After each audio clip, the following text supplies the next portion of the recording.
Hey guys, it's Dave. Coming to my pharmacy family tonight with some things about COPD, or chronic obstructive pulmonary disease.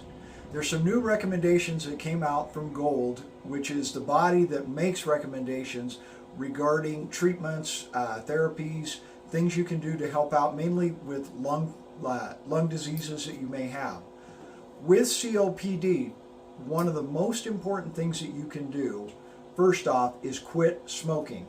If you're a smoker, you need to stop. Studies have actually shown that when you stop, your lung function will slowly start to gain back to what it was previously. It may not ever get all the way back to what it is when you were a kid, but it will slowly get back to regaining its function. What's tough to happening there is, as you're recovering, you will be coughing up all kinds of garbage.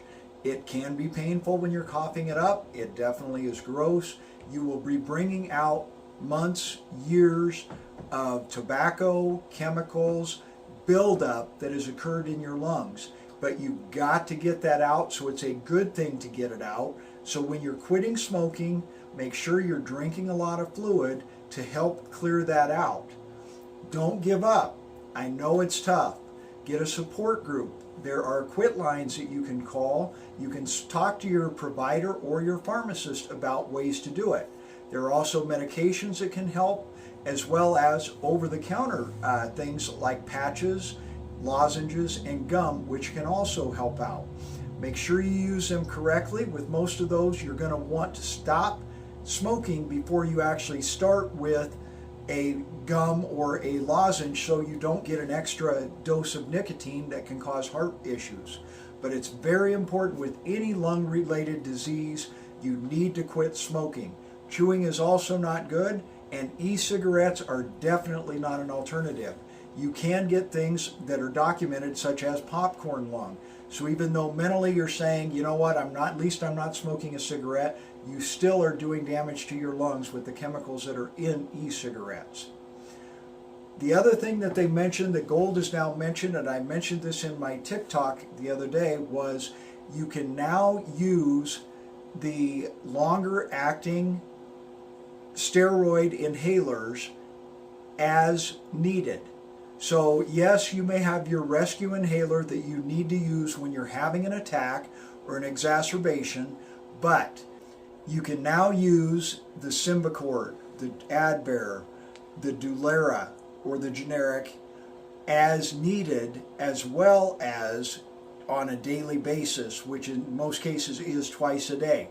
Do check with your provider on that, and you may run into some issues with your insurance company too, because they will only pay for one inhaler per 30 days. Your doctor may have to do some prior authorizations to get that okayed. But it has shown, along with your regular rescue inhaler, to give you better control. So that is now out there. The other thing to remember, which is especially hard, we're coming up in the winter right now, is to continue to exercise as much as you can. It's hard to exercise when you're short of breath, but it still helps to build up the muscles in your chest and your lungs, which are so important to continue to be able to breathe normally and for a longer period of time. So even though it can be a pain, even though it's hard to do to make the time, and it's difficult to breathe, continue to get your exercises in. An incentive spirometer is great. You can sit and watch TV, you can sit and be on Facebook, you can sit and read and do your incentive spirometer and build up those lung muscles, the throat muscles, the chest muscles, everything that is required. Go as far as you can and just keep pushing yourself a little bit more each time. The other thing that's easy to do and should be done every year, especially those people that are having lung issues, is get up to date with your vaccinations, especially important with the pneumonia vaccine. Make sure you get that in. There's now the Prevnar 20, which is one and done. If you have had Prevnar 13 or the Pneumovax 23, get that series finished up. The other recommendation that GOLD put out was also to get your Tdap in, which is for diphtheria, pertussis, and tetanus. The pertussis is the main thing they're concerned about, really for little ones, but if you have lung issues, you don't want whooping cough on top of it. So if you haven't had your Tdap in the last 10 years, make sure you get that as well. Those are the 3 easy things you can do to take care of yourself. Exercise, quit smoking, get up to date on your vaccinations. Then remember as well, you should have a rescue inhaler. If you don't, ask your doctor to prescribe one for you. If you do, make sure you check and make sure that it's actually in date. It's so easy, especially if you're not using it a lot, to throw it in the car, throw it in your purse, throw it by the bed, and 3 years later you go look and it's outdated. I'm not saying it's not going to work for you, but you're not going to get the full benefit that you really should get.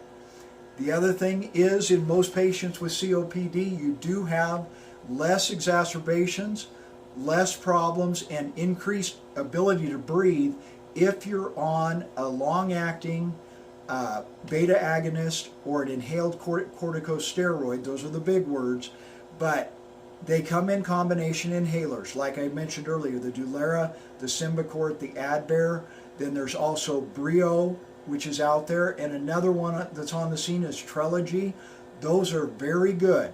Remember to rinse your mouth out after each use, because you can develop thrush and you don't want to go down that road with that. If you have a powder inhaler like the Advair or the Breo, make sure that you're getting a quick, deep inhalation. And you can, if you don't think you got all the powder, because there are actually little powder seals in there, take one, you don't think you got it all, or you're having trouble breathing, do it again. Do not puncture another one, be using the same one, but go ahead and take 2 breaths to get the whole entire dose. If you have an inhaler, like your rescue inhaler or your Symbicort, make sure you're taking a nice slow deep breath out, then going in, placing it in your mouth, pushing down, you'll get the poof. Hold it at the top, out nice and slow. So that is not a quick inhalation, it's nice and slow, rhythmic, held at the top, out, then take a couple of breaths and repeat if you have to do 2 puffs. Some people only have to do 1, but if you have to do 2, make sure you take a couple of breaths in there and then repeat. If you have any questions about the use of your inhaler, make sure you talk to your pharmacist. We're great at being able to explain those things to you. As far as anything else, make sure if you develop a cold or a viral bug that you think is going on and you just can't kick it, get in to see your provider. The last thing you want with COPD is having something develop into pneumonia, because that's where you really are at high risk. Again, along the same lines, you don't want COVID as well. So if you're having something come on that you just can't kick, don't second guess yourself. Make a trip to your provider. Get in there and see if you can get something done.